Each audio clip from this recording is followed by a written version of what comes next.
അറിഞ്ഞിരുന്നോ? നീ ഈ ലോകത്ത് നടക്കുന്ന സംഭവം എല്ലാം അറിഞ്ഞോ? ഇതുവാ കടലിൽ ഒരു കപ്പൽ മുങ്ങി. ആ കണ്ടോന്റെ എല്ലാം തീരെ തടിയുവാ. കണ്ടവന്റെ അല്ല കണ്ടെയ്നർ അടിഞ്ഞു കിടക്കുക. നിങ്ങൾ എന്തുവാ മനുഷ്യ ഇങ്ങനെ? നിങ്ങൾക്ക് യാതൊരു ഉത്തരവാദിത്വം ഇല്ലല്ലോ ഇവിടെ. എടി അതങ്ങ് പോട്ടെ. ഈ കപ്പൽ ആർക്കെങ്കിലും പൈസ കൊടുക്കാനുണ്ടോ? എന്തിന്? പിന്നെന്തിനാ അത് മുങ്ങിയത്?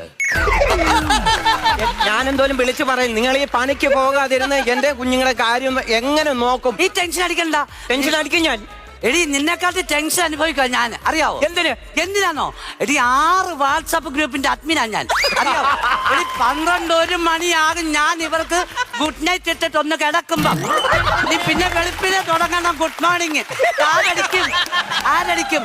എന്നെ കൊണ്ട് ഒന്നും പറയിപ്പിക്കരുത്. വേണ്ട, ചെറുക്കന്റെ സ്കൂളിൽ നിന്ന് ടീച്ചർ വിളിച്ചു. എന്നിട്ട് സ്കൂളിൽ ടൂറി വെച്ചേക്കോ വന്ന. എന്റെ ദൈവമേ, അത് നീ ശ്രദ്ധിക്കണം. നിന്റെ ഉത്തരവാദിത്തം. രാവിലെ അവൻ എഴുന്നേറ്റാൽ അവനെ കക്കൂച്ചി കൊണ്ട് കാര്യങ്ങൾ ചെയ്ത് വിടേണ്ടത് നീയാ. എന്റെ മനുഷ്യ